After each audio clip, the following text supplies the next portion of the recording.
What on earth is going on? Back in 2020, the United States dropped a bombshell of a plan. No more gas-powered vehicles on American roads by 2035.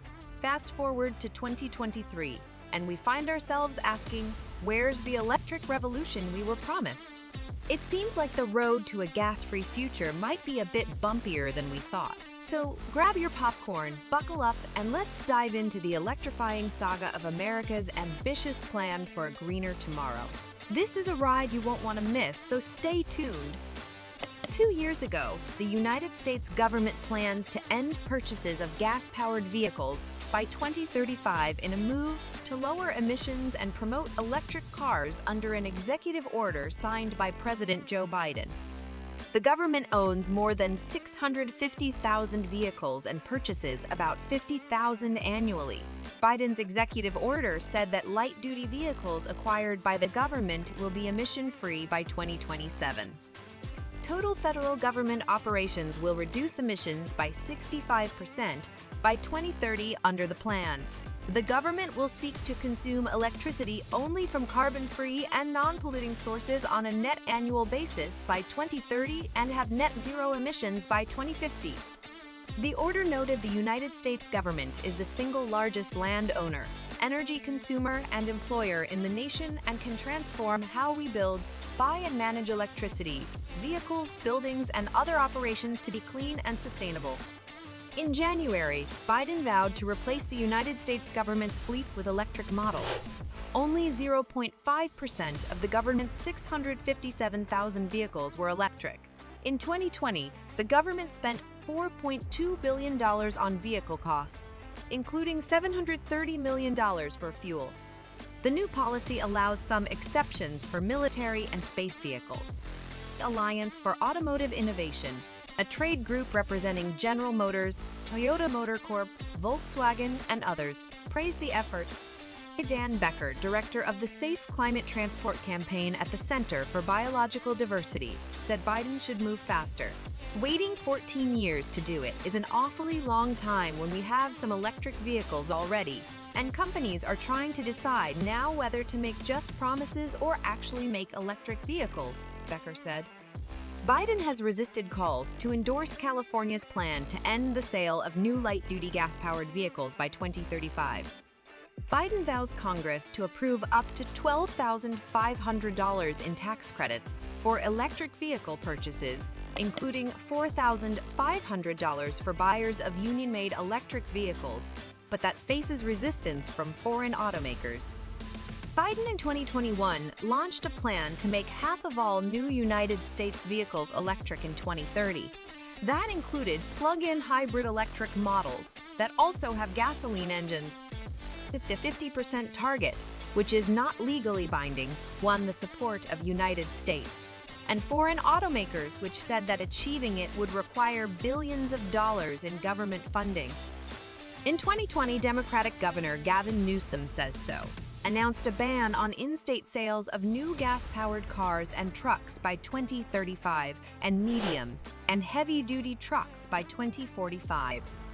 Newsom isn't the first politician to make such moves. Several countries in Europe, including Norway, the Netherlands, France, the United Kingdom, and Denmark have set similar goals. But he is the first governor in the United States to take that.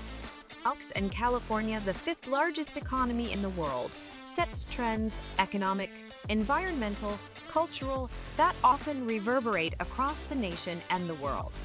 Still, the executive order only sets goals for 2035 and 2045, and it will still allow people to drive gas-powered automobiles after 2035 and also sell used ones. In other words, internal combustion engines aren't disappearing anytime soon after 2035. Sales of electric vehicles are expected to increase by 35% worldwide in 2023 to hit 14 million sold by the end of 2023 and are predicted to make up 60% of all vehicle sales in China, the United States, and Europe. That means we'll need charging stations to be as common as gas stations. Right now, one of the biggest concerns when you're deciding whether to buy an electric car is how often you'll have access to a charger when you need one. No one wants to get stuck in the middle of nowhere with a dead battery. Not only do you have to charge up your car when you get home, but take a long enough trip and you'll also be stuck trying to find a charger on the road, hence the term range anxiety. With Tesla quickly becoming the dominant force in charging infrastructure on the road, car makers globally are reaching agreements with the American electric vehicle company to make their own cars compatible with the Tesla superchargers that are already widely available. President Joe Biden, a self-described car guy, often promises to lead by example on climate change by moving swiftly to convert the sprawling United States government fleet to zero-emission electric vehicles.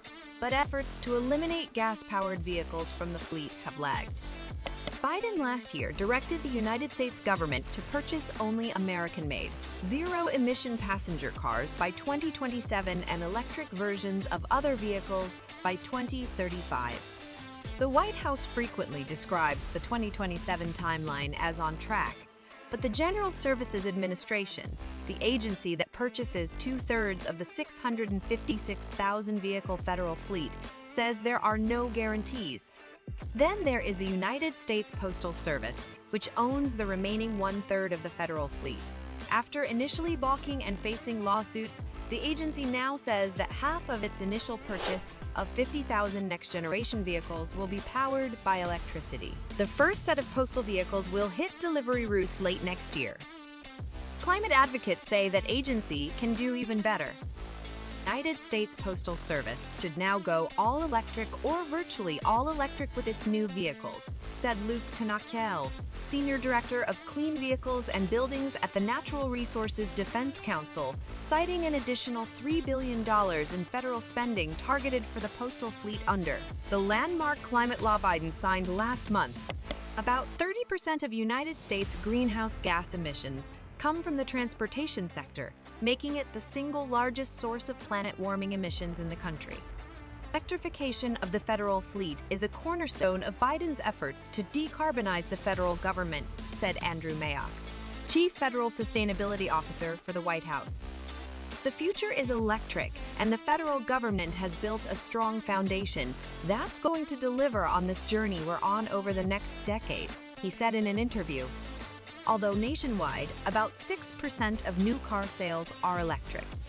When it comes to vehicles actually on the road, the federal numbers are even smaller.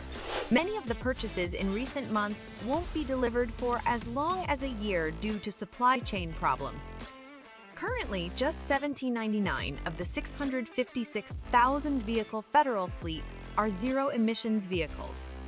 At a rate of 35,000 to 50,000 car purchases a year, it will take years, if not decades, to convert the entire fleet.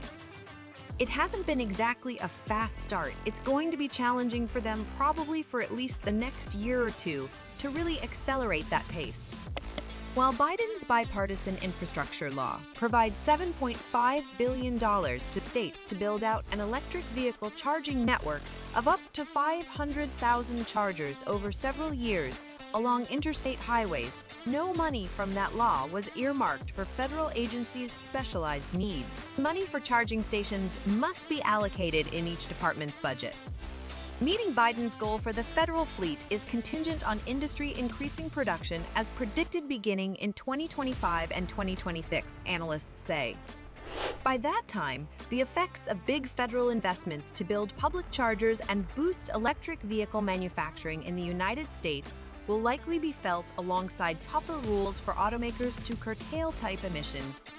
Thank you for joining us on this electrifying journey. Don't forget to subscribe to Highway Heavens for more exciting updates on the automotive world, and hit that notification bell to stay tuned for our next adventure. Until then, keep your engines running and your curiosity alive.